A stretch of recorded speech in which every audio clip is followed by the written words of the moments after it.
Mayong udto mga kapaglaom, among mga pag-abi-abi kaninyo dinhi sa programa nga maghatod sa pinakalabas nga makalihukan sa kapupudan sa lawak sa teritoryo sa hiniusang puwersa sa Southwestern Philippine Union Conference ug Southeastern Philippine Union Mission.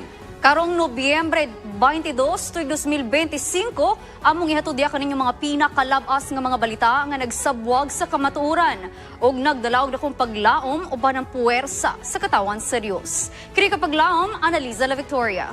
Kami magatutok sa matag kalihukan ug programa nga magdala kanato sa pagdaig sa kaayo sa atong Ginoo.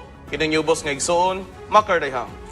Atong sutaw ng mga kasamtangang isyu o gilisgutanan diin ang gugma sa Diyos, magpatigibabaw ug ang matag sugilanon magdala og buhing paglaom. Kinyong kapaglaom Miguel Ayasha Dumankas. O guban kita sa pagsaksi sa mga kalihukan o kalampusan ini nga simana dinhi sa Mispa Live News and Commentary. Alang sa mga labas nga balita karong simanaha. Mga magbubuhat nagkatapok atol sa Southwestern Philippine Union Conference Second Quinquennial Session. Mga pangulo sakop sa Southwestern Philippine Union Conference o Southeastern Philippine Union Mission napili na. Og Health and Home Book 2025 andam nang ipagawas. Kini ug uban pang mga balita atong atangan dinhi lang sa Mispa Live News and Commentary. Live, gikan sa buhatan sa Hope Channel South Philippines. Kini ang Mispa Live News and Commentary. Alang sa unang balita nga nagdala og paglaom, mga magbubuhat sa Dios nagkatapok atol sa Southwestern Philippine Union Conference Second Quinquennial Session. Unsa mga hiliskutanan, desisyon o mahinungdanong lakang nga naghulma sa direksyon sa iglesia. Atong tukion ang mga panghitabo sa maong paragtapok. Mga kapaglaom, pinaagi niini nga report. Sa kamahinungdanon nga panagtigom din ang atong magbubuhat, delegado o representante sa nagkadayang misyon o konferensya nga sakop sa Southwestern Philippine Union Conference ang nagkatigom sa ikaduhang quinquennial session niadtong Nobyembre 17 hangtod 18, 2025 sa Southwestern Philippine Union Conference Convention Center.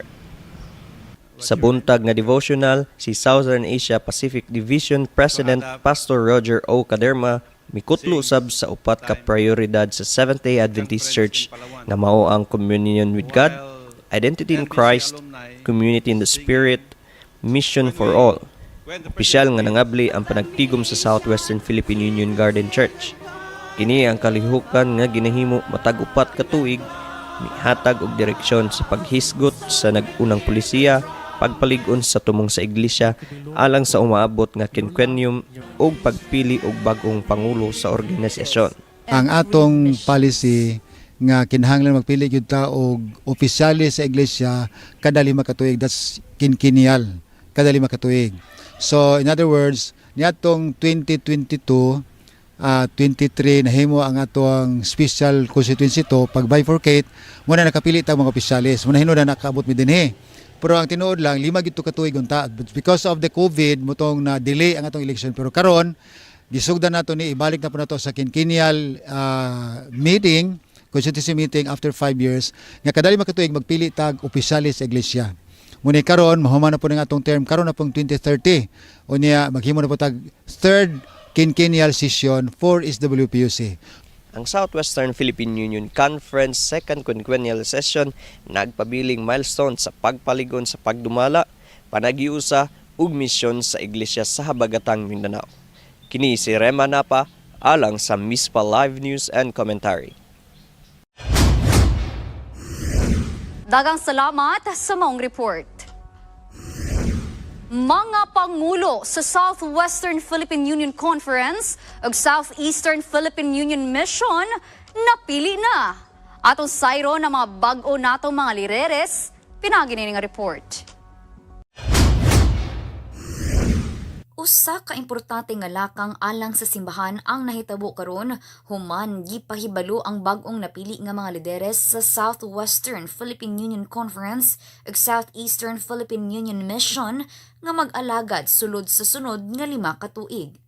Napili nga presidente pag-usab si Pastor Jerry Patalinghog uban si Pastor Max Dante Ubos isip Executive Secretary, Sir Noelen Sanes ang Treasurer, kauban ni Ma'am Maika Kalibod ang Associate Treasurer ug ni Pastor Jeremel Pamunag ang Vice President for NDRIEL nga mahimong mangulo sa Southwestern Philippine Union Conference. Uban kanila ang mga directors sa pagduso sa buhat ug sa pagpadayon sa pag-alagad sa simbahan ug sa katawhan sa departamento nga ilang gipanguluhan. Napili pag-usab sa sunod nga termino ang kasamtangang administrator sa Southeastern Philippine Union Mission nga sina Pastor Danielo Palomares, President, Pastor Edwin Magdadaro, Executive Secretary, ug Sir Lawrence Lamera, isip Treasurer. Kauban sa duha ka unyon ang mga bag-ong napiling mga pangulo sa missions and conferences andam na sa pagtabang sa pagduso sa misyon sa simbahan sa tibuok Mindanao, sama sa Central Mindanao Mission, Davao Mission, Northeastern Mindanao Mission, Southern Mindanao Mission, Zamboanga Peninsula Mission, Northern Davao Mission, North Central Mindanao Conference, South Central Mindanao Mission, ug Southeastern Caraga Mission. Aron sa pagkumpleto sa atong mga lideres sa tibuok Mindanao, ang Western Mindanao Conference maghimo pa sa pagpili sa ilang mga pangulo karong sunod semana. Atong suportahan og iampo kanunay ang atong bag-ong napili nga mga lideres aron sa ilang pag-alagad sa sunod nga 5 ka tuig, magmalampuson ang misyon sa simbahan ug magpadayon ang pagtubo sa pagtuo sa matag miyembro. Daghang salamat kapag laom ni Ana nga report. Anhita sa Gango Church, Ozamis City, diin gilusad na ang pagpagawa sa Health and Home Book 2025. Si Kapaglaom Raiza Tabamo magahatag sa report. Usa ka pinasahingan pa nagtigom ang gipahigayon sa Gango Seventh-day Adventist Church sa Ozamis City niining Oktubre 15, 2025 aron sa opisyal nga paglunsad sa Health and Home Book 2025 nga nagtimaan nga andam na kinik ipagawas o ipaabot sa publiko. Ang kalihukan gipasiugdahan sa Publishing Ministry Department uban ang suporta sa lokal nga iglesia ug sa mga literature evangelists nga aktibo sa pagdala sa mensahe sa kahimsog ug paglaom pinaagi sa mga pinatik. Sa pagsugod sa programa gipasigdungan ang maong proyekto pinaagi sa usa ka dedicatory prayer nga gipanguluhan ni Pastor Arnel Binasahan, presidente sa Western Mindanao Conference. Gisundan kini sa opisyal nga launching ceremony pinaagi sa ribbon cutting nga gipangunahan mismo ni Pastor Arnel Binasahan ug Pastor Leoncio Guting, Executive Secretary. Usa ka simbolo sa opisyal nga pagsugod sa pagpaabot sa Health and Home Book 2025 sa mga panimalay ug komunidad. Nagpaambit usab si Pastor Abel Vergara ang speaker sa maong launching ug mensahe nga nagpadasig sa mga literature evangelists nga magpadayon sa pagdala sa mensahe sa kahimsog ug kaluwasan. Iyang gipasabot nga ang maong libro dili lamang usa ka materyales sa pagbasa apan usa ka dalan aron mapalapdan ang buhat sa Dios pinaagi sa pagministeryo sa matag panihimalay. Dako kayo akong kalipay nga nahimong successful ang ato ang Health and Home book launching 2025 o na-bless kayo ta sa mensahe pinaagi ni Pastor Vergara nga pinaagi day sa ato ang mga health journals dako day pud ni katabang pinaagi sa pagkatag-katag niini daghan ang mabless nga mga katawhan. So akong giawhag ang mga kaigsuonan, mga higala, atong mga subscribers ni ana ato kining suportahan ang buhat sa Dios. Pinaagi sa paglunsad sa Health and Home Book 2025, gilauman nga daghang pamilya ang makasinati sa gahom sa Dios pinaagi sa mga pinatik nga nagdala sa mensahe sa kahimsog ug paglaom nga gihatag niini. Gikan dinhi sa Gango Seventh-day Adventist Church, kini si Riza Tabamo alang sa Mispa Live News and Commentary. Dang salamat nga nga balita kapag laom Riza Tabamo. Sa laing bahin mga higala, Philippine Meister Singers Grand Prix Champion sa 18th Rimini International Choral Competition. Usa ka makabag-o ug makapahitas ong kadaugan ang ilang napadungog sa tibuok kalibutan nga nagpakita sa kaisog, talento o katahom sa musikang Pilipino nga bisidlak pag-usab sa international nga entablado. Atong sayro ng detalye, pinaagi nini nga report. Usa ka dakong kadaugan sa musika ug pagtuo ang nadala sa atong nasud human ang Philippine Meister Singers, usa ka choir nga naglangkob sa mga estudyante, alumni ug faculty sa Adventist University of the Philippines misidlak sa international nga entablado. Sa Rimini International Choral Competition sa Italy, nakadaog sila sa Grand Prix, ang labing taas nga pasidungog sa tanang kategorya. Nakaangkon sila sa taas kaayong puntos, lakip ang 96.8 ug 96.58 ug pinaagi niini sila nahimong unang Filipino choir nga nakabot kini nga kadaugan sa maong kompetisyon. Tungod sa ilang labing maayo nga performance, sila napili nga opisyal nga representante sa Rimini alang sa 2026 World Choral Championships ug gikumpirma usab nga sila motungha og moawit sa International Krakow Choir Festival sa Poland karong Hunyo 14, 2026. Sa ilang kadaugan, gipasantop sa Philippine Meister Singers ang mensahe nga kung ang talento ihalad sa Ginoo uban sa disiplina ug panaghugpong, mahimo kining kahayag nga makita sa tibuok kalibutan. Daghang salamat niya ng maka-proud kaayo nga report. Sa makausap pa, congratulations, Meister Singers. Sa pagbalik mga higala, ang ADRA kun Adventist Development and Relief Agency ug ang Adventist Community Service sa Central Mindanao nagpahigayon og cash assistance sa mga nabiktima sa sunod-sunod nga pagbaha sa Valencia, Bukidnon. Bag-ong liderato sa Philippine Publishing House, gisaulog uban sa kalipay ug pagpasalamat. Og sa MISPA commentary, unsa ang kalabutan sa pagpanguna, pagtawag sa pag-alagad o pagdumala sa simbahan sa diwa sa constituency o eleksyon. Nganong kinahanglan man magpili og bag-ong mga lider sa matag 5 ka tuig. Kini ug uban pa ang atong saksihan humanining hamubo nga painumdum. Of course. Sometimes. Why not? Yes. My brother. My mom. And of course, my dad. The policeman. Boss. My teachers. My grandpa. When I'm threatened. When he stares at me. When I hear his whistle. When they raise their voice. When they call me by my full name. Whenever he calls me like this. Hey, come on, bro. Because they're the love. He's older than me. My grade would be at stake. They're my parents. Since I'm younger than him, I'll be fired if I don't. You know. Obedience. It's more than a state of being obedient. It is our Willful practice of obedience. Conscious decision to obey policemen, To obey and our our parents. teachers. It means submission to the rules which are meant. to keep us safe. Likewise, Obedience. it's a manifestation of love. I respect my I love my parents. mom. I love my Older dad. brother. Besides, It says we obey our grandparents, our older brother, people of authority, our our boss, parents, in the Lord. Lord. For this is right.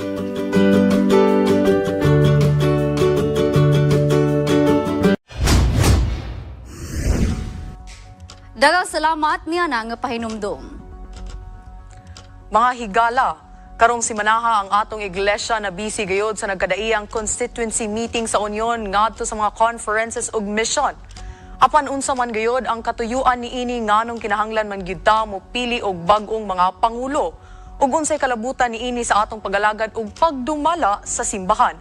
Atong mahinabi karon ang kasamtangang pangulo sa Southeastern Philippine Union Mission, Pastor Danielo Palomares, kauban si Kapaglaong Maker, dinilang sa Mizpah Commentary. Dang salamat kapaglaom Aisha. Mayong hapon ug hapisabat sa atong mga kapaglaom. Nini nga kahaponon ato makauban via Zoom ang ato nga pinalangga og ambungan nga amahan sa Southeastern Philippine Union Mission, Pastor Danielo Palomares. Pastor, mayong hapon ug hapisabat. Mayong hapon kanimo Sir here. Happy Sabbath sa tanan natong mga viewers din sa South Philippines Hope Channel. Sa dili pa ang tanan, Pastor, kami mapasalamaton sa imo nga bisan pa na bifurcate ang ato nga opisina sa Union apan nagpabilin gihapon ang Mizpah diring dapita. O dahanging salamat sa pagpadayon sa pagpadala sa inyong mga report o mapasalamaton kami ni Ana nga mga kining Mizpah mao ang nakahatag o kadasigon sa atong mga kaigsuonan nga magpadayon sa buhat. Pastor, nining kahaponon atong paghisgutan mahitungod ining constituency. Pastor, unsa kining constituency?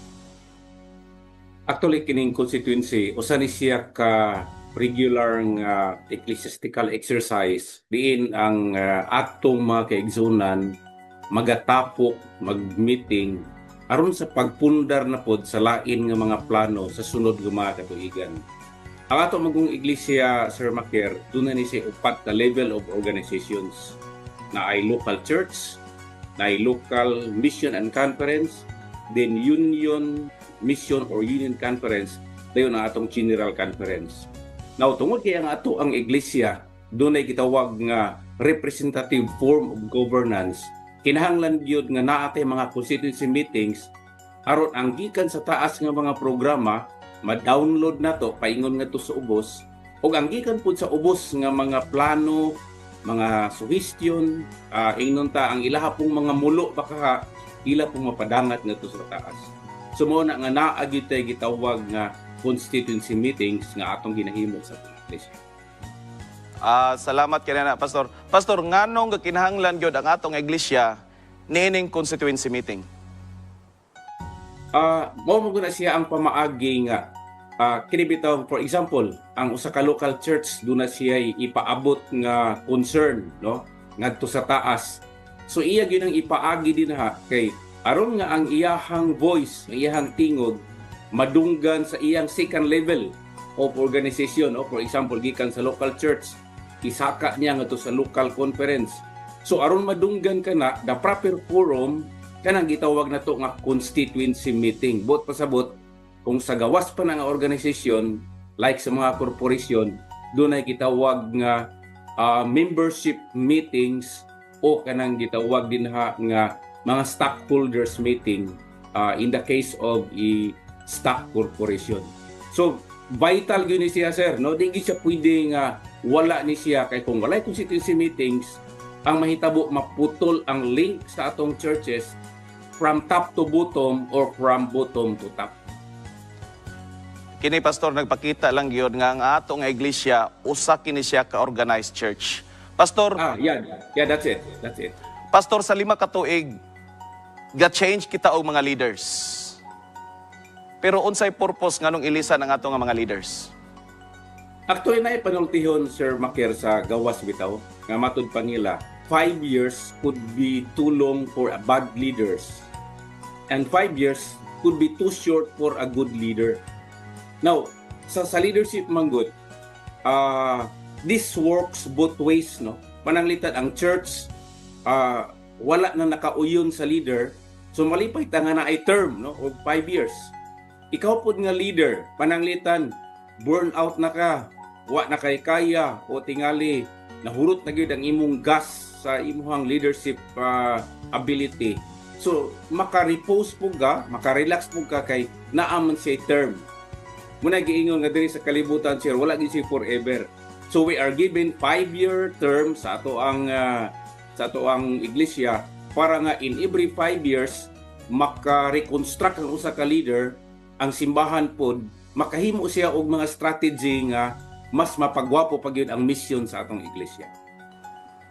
Pastor, ang previous nga mga leaders atong makita karon sa atong palibot nga busy ang ato nga mga missions ug conferences sa pagpili, ang atong makaigsuonan sa pagpili sa ato nga mga leaders alang sa atong iglesia. Ang previous nga mga leaders, Pastor, ug ang current nga mga leaders nga ma-elect sa unsang pamaagi nga makonect ang mga programa ug ang mga plano para sa atong iglesia. Okay, actually crucial na siya nga pangutana, Sir, kay doon namang goy tendensya no, mga tao biya punta nga di nato na i-continue ng ilahang program kay ilahar man na. Now atong hinumduman nga ang ato magong program gikan na siya sa taas no. In our context, gikan sa General Conference ang ato ang mga program o i-download ka na siya ngadto sa ato ang mga unions dayon ngadto sa ato ang mga kamisyonan or conference dayon ngadto sa iglesia. Doon na siya record keeping, sir, nga dapat tamdan gito siya kay namin gitawag nga strategic planning. Bot pasabot nga kadtong strategic planning if it is for 5 years, kinahanglan nga himuon gito in 5 years time regardless kung kinsay magdumala, no, mga pag-uman or kadto paghihapong mga daan nga mga leaders. So i-continue gina siyang naa kay failure to do so ang mahitabo din na ay cut, no, naay cut sa program sa iglesia, and that will jeopardize the overall strategic plan of the church. Muna nga naatay record sa itong mga minutes, tanaw na siya sa mga bago nga mga leaders para nga naay continuity sa atong mga programa. Pastor, doon na tayo mga leaders nga wala ni elect karong mga panahon na. Buot ba pa sabot ni ini nga kini nga mga leaders nga wala ni elect, ineffective sila sa ilang nga pagpanerbisyo? Actually, dili na siya mo ibut ipasabot, no? Gani arita sa positive, no? If a person gets elected, it doesn't mean nga he is the best person in town. Ang but lang ipasabot nga ni anang particular point of time or in that 5-year period sa ato ang strategic planning, murag ang Ginoo nakita lang nga mo fit siya ba? Mo fit siya. Now, in case dili ma-re-elect ang usa ka leader, it doesn't mean nga he is the worst person in town. Ang buot lang ipasabot nga, tingali ang Dios nakita nga ang iyahang style of leadership pwede nga ibutang ngadto sa uban, ang iyahang pamaagi pwede nga ibutang sa tingali mas moderno nga panghunahuna, mas innovative nga panghunahuna. But it doesn't mean nga dili na siya effective, dili na siya maayo, no? Kay dynamic maguni siya, Sir Maker, nga dapat dawato na to as a church nga naagi na siya nga kanang gitawag nga normal regular ecclesiastical exercise. But pasabot leaders come and go, no, normal gina siya. Di nagpasabot nga kung dili ka ma-elect, dili ka maayo nga leader. Tingali ana nga panahon mura ra magutag pieces of puzzles bitaw nga gibutang ngadto sa plataporma aron nga mabuo ang usa ka maayo nga imahin. So to project the image of the church, lahi-lahi ta og skills, lahi-lahi ta og mga talents. Naagi time nga ang atong talents dili siya mo fit niya ng particular context. It doesn't mean nga you are not good. You are still good, but in the other context. Muna nga there is no winning or losing sa ato ang church election kay ngano man. Ang mga tao nga dili mapili, mo fit gihapon na sila ngadto sa uban nga spectrum sa ato ang church leadership. Sa ato pa, Pastor, kung asa magagibutang sa Ginoo, diha gyud ka gikinahanglan. Mauna siya, sir, kay abi nimo, usahay kita mo murag magginoo ba nga ato bitong diktaran ang trabaho nga murag we will have the work done in our own way and in our own devisings. Dili na siya pwede, no? Kay kung kita ang saligan, failure jud ang labas. Muna nga we will let God be God. Panahon sa eleksyon, tugutan na to nga naa siya pagbuot, pero wala nagpasabot nga kung dili ko mapili, ineffective ko or dili ko maayo. Ana nga time, siguro there is always time for everything. So ana nga time, didto lang ko siguro sa uban nga pamaagi sa leadership, not the present position nga akong gihawiran nga tingali pwede nga ihatag na siya ngadto sa uban. Pastor, ako na napangutana kang Pastor Roxy Pido. Gusto lang ko makabalupod sa imo nga side. Yes, sir. Ang tanang leaders, Ginoo ba ang nagpili? Well, ingon ani ang atong sistema sa atong eleksyon. Naatay gitawag nga nominating committee. Sultian ta ka ang atong church is a very unique church. Dili nimo mapinpoint ang usa ka tawo nga maoy nagpili sa laing tawo for leadership kay nganuman. It is a committee that elects leaders. Ang nahitabo, doon na tayo mga human discernment, no? Doon na yung mga tao nga kampanya po kay tingali mo lagi nalimot lagi sila nga ang leadership iyaha sa Ginoo, no? Kita whatever nga atong paghihimuon must be subservient to the supreme will of God. Dunay panahon nga naay mga leaders din nga nabutang, like in the Bible. Naay mga in the case of King Saul, ang mga tao mo ini-insist gyud nga kana siya mo himuon nga hari. Somehow God allows for a purpose.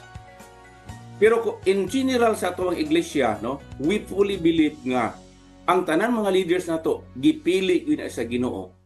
In case na ay gusto i-prove sa Dios nga kana bitaw sa ato ang human part nga ingnon ta murag naatay mga sayop nga wa ta kahibalo, and then God would like to prove that we are wrong and He is correct, then that's the time nga He allows nga naay mga leaders nga moabot nga murag ang 100% bakaha sa will ana iyaha sa tao. Pero akong isulti kanimo, Sir Maker, dili gina siya mo prosper. For the time being, probably that leader will work, will prove nga murag maayo siya, but in the long run dili siya makasurvive kay nganuman dili siya ang choice gyud sa Ginoo. Mao na nga God is the supreme leader, choosing other leaders as subservients to His supreme plan. Somehow He allows para nga kita po mapruibahan nga wala gyud data, limited ang atong pangunahuna, while ang Ginoo dili matugkad ang iyang paggamhanan ug ang iyang kaala. Pastor, daghang salamat nga na, Pastor. Pastor, doon na tayo mga leader, sumala si mong gingon ganina nga di gid malikayan nga doon na tayo mga leaders nga mga mangampanya. Sayop ba sa usa ka leader nga mangampanya? Sa ako, I will give my personal point of view ani Sir Making, no. Moingon gyud ko nga dili gyud siya ang imong giword nga sayop man. Moingon ko nga dili gyud siya healthy, no. Dili na ako gamito ng word nga sayop. Akong gamito na dili siya healthy. Ngano di siya healthy? Ingon ani, ang Dios nakakita o naghatag nato og mga abilities. Naay mga tao nga bisag maghilom-hilom na sila, mahimo gid sila nga leader kay ngano man. They have the ability, no? They have the talents nga kanang born to lead ginang uban din na. So dili siya healthy nga mangampanya kay kung mangampanya manggod ang mahitabo din pag mahimo siyang leader, magtuo ang congregation, magtuo ang katawhan, ang katilingban nga nahimo siyang leader tungod sa iyang pangampanya. So ang the best gyud nga himuon sa usa ka sakop sa iglesia, usa atong mga leaders sa iglesia, dili gyud sila mangampanya. Kay ngano man, in case mudaog sila nga mahimo silang leader, i-credit sa mga tao nga ang Dios mo'y nagpili nila. Bisan pa siguro gipili pud sila sa Dios, pero kay nangampanya sila, somehow the people will give credit nga nahimo silang leader kay nangampanya sila. Muna nga mo ingon gyud ko, dili na nako ibaro ang imong word nga sayop. Mo ingon ko nga dili gyud healthy nga ang usa ka tawo mangampanya. Pasagdi ang Ginoo nga mangampanya para nimo. Tinuod gyud na, Pastor Palabra. Pastor, sa ato nga political system sa Pilipinas, unsay similarities niini sa atong iglesia? Lahi gyud siya. Speaking of ari sa diferensya, no. Dako gyud kay diferensya kay sa atong iglesia, atong nahisgutan nga di gyud ta mangampanya, no. Sa atong usual nga political system sa atong nasod, ang gustong mahimong leader mangampanya gyud. Ang similarity lang siguro nga naay vote nga i-cast. Mao na siya ang similarity. Kay ang mahitabo man gud bisag akong gisulti kagani nga naay nominating committee. The nominating committee only nominates, but it is the church that elects. So ang mahitabo din ang committee mo himo siya og mga pag-endorse og mga pangalan, and it is the church that elects. So ang pag-elect lang maoy kana nga aspeto mo'y naay similarity, but other aspects dili siya gyud pareha. Kay ngano man sa ko nagikaingon dili man ta mangampanya, then nagsaligta nga ang gipili sa Dios mao gyud ang mag-lead dinha sa tong iglesia. So dako kaayo og kalainan. Ang that only similarity nga ako ma-point out, kana lang naay pagbuto nga himuon. Pastor, at least nga natinawan ang atong mga pangunahon na nga sa panahon nga ang atong mga lideres muhimo niini, at least atong mapanaminan nga kinidili siya healthy nga mga binuhatan or gibuhaton. Dili siya healthy. Gani sir, no, ako naay mga tawo nga napili sa pagkakaron. Mga amigo na to, no, mga suod yun na to. Ako gina silang counselan nga naaman mo'y abilidad, naaman mo'y capacity, ayaw gin mo pangampanya. Kaya nga naman, mao na gito akong gingon kaganina, nga once mangampanya ka, daghang masilo. Ang imong mapulihan, masilo na. Kaya mo ingon man na nga, kung sa basketball pag-box out man ko nimo. Pero kung di lang ka mangampanya, paskig kinsay ibuhang mapulihan. Huwag yung problema. Kaya nga naman, wala kay gitumban nga tiil. Wala kay gisikway nga tao. Let God be God. No? Pasag na nato siya. He has the wisdom. He has the knowledge. Kung siya ang atong pasagdan, wala kay problema. I don't say nga zero problem, pero butang mong ipasabot. Smooth sailing ang imuhang leadership journey. Dahang salamat, Pastor Danilo Palomares. Pastor, katapusang mensahe alang sa atong mga membro sa iglesia o sa atong tigpaminaw karon o labi na gyud sa atong mga napili nga mga lideres. Okay, alang una sa atong mga napili nga mga leaders, no. Actually ang mga eleksyon karon, sir, ongoing pa. Diri sa atong territory sa SEPOM napatay daghan kayo nga mga missions, wala pa sila naka-eleksyon. Kaya balo po ko nga dinha sa dapit sa SWPUC, napapoy isa ka conference o mga missions nga wala pa po. Continue to be humble, no, alang sa itong mga leaders. Din atong hinumduman nga we are here to serve. Servant leadership magunay ato. We are not here to rule sa ato ang mga iglesia, kung dili magpailalom ta kung unsay buluhaton. Alang sa tanang mga kaigsunan, let's continue to put our trust in the leadership of the church. Kay baluta nga atong church dili perfect, pero sultian ta mo, nag-ingon gyud ang Dios, pinaagi kang Sister White, nga niini nga iglesia iyang gibutang ang iyang supreme regard. Og niini nga iglesia iyahang luwason ang daghan nga mga katawhan. Mao na nga, let's continue to support our leadership. Kung kinsa man ang napili dinha, bisag dili na nimo gusto, suportari siya. Kay ngano man naay tuyo ang Ginoo alang kaniya o alang kanimo. So magunitay tang tanan, atong ibutang nga ang atong mission, mauna siya ang atong yun ang main nato nga kalabuton.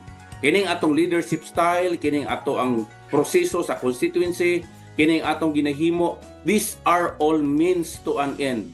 Ang end ginato is our mission to save souls for God's kingdom. Daghang salamat, Sir Makier, sa invitation. Pastor, dahang salamat, Pastor Danilo Palomares. Og, Pastor, congratulations for another 5-year term isip usa ka amahan sa Southeastern Philippine Union Mission. Daghang salamat, Sir Makier. Regards din na sa ato ang mga kaubanan sa Southwestern Philippine Union Conference. Thank you, Pastor. Og balik nato kang Aisha o kapaglaw manalisa alang sa dugang nga mga report. Dagang salamat nga ng maundanon nga diskusyon, Pastor Danilo Palomares o kapaglaw Maker. Mga higala, bagong liderato sa Philippine Publishing House, gisaulog uban sa kalipay ug pagpasalamat sa Dios. Ani ang report? Bagong liderato sa Philippine Publishing House, gisaulog uban sa kalipay ug pagpasalamat. gipahigayon ang usa ka espesyal nga pagpasidungog alang sa bagong napiling mga opisyal sa Philippine Publishing House nga magpadayon sa pagpalapad sa mga kasangkapang espirituhanon ug pagbantay sa misyon sa pagdasig sa pagtuo sa katawhan. Sa bagong termino sa pagdumala, gipanguluhan kini ni Leonardo C. Hiasa Jr., President, Joel C. Silva, Vice President for Finance, Janet Tolete, Vice President for Editorial Services, Albert Esperanzate, Vice President for ABC HHE's Operations, Norberto Pamisa, Vice President for Marketing, Dan Fernandez, Vice President for Production. Ang Hope Channel South Philippines ug tibuok komunidad sa mga magtotoo naghiusa sa pag-ampo nga panalipdan ug giyaon sila sa Ginoo samtang magpadayon sa buluhaton sa pagsangyaw sa paglaom ug pagtuo pinaagi sa pinatik. Kini si Dion Cuenca alang sa MISPA Live News and Commentary. Dang salamat niya nga balita.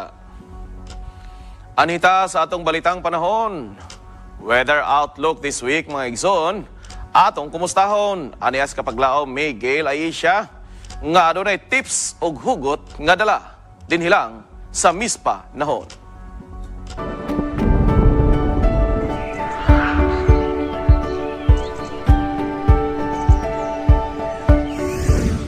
Get ready for another week of sunshine, surprises, and sky drama. As we step into the new week, mga kapaglaom, the weather has its own story to tell.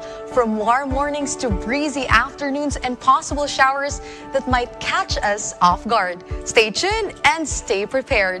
On Sunday, mga kapaglaom, the weather will be warm and humid with mostly cloudy skies and scattered thunderstorms with temperatures around 34 degrees Celsius during the day and 25 degrees Celsius at night. Monday will remain mostly cloudy with possible afternoon showers and temperatures holding at about 32 degrees Celsius in daytime and 25 degrees Celsius overnight. Tuesday will continue the humid and overcast pattern with limited sunshine and reaching about 31 degrees Celsius during the day and 25 to 26 degrees Celsius at night. Wednesday have short intervals of sunshine, but a couple of thunderstorms cloud develop later with temperatures at around 34 degrees Celsius in the afternoon and 26 degrees Celsius at night.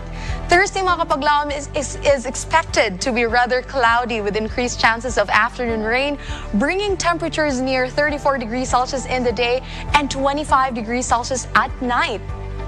Friday also stays mostly cloudy with localized thunderstorms forming in some areas with temperatures at about 34 degrees Celsius in the day and 25 to 26 degrees Celsius overnight.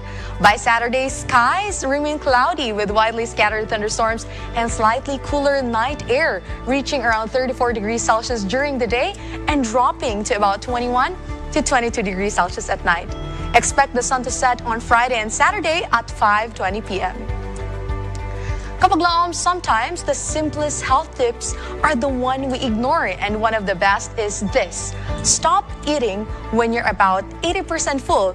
This habit gives your stomach time to signal your brain that you're satisfied, prevents overeating, and keeps digestion smooth and comfortable. It also supports healthy weight control without strict diets, reduces bloating, and helps you feel lighter and more energized. It's even practiced in some of the world's longest living cultures, and clearly, they're onto something. Eat smart, feel good, and let 80% be your secret superpower. Hugot panahon na pud kita, mga kapaglaom.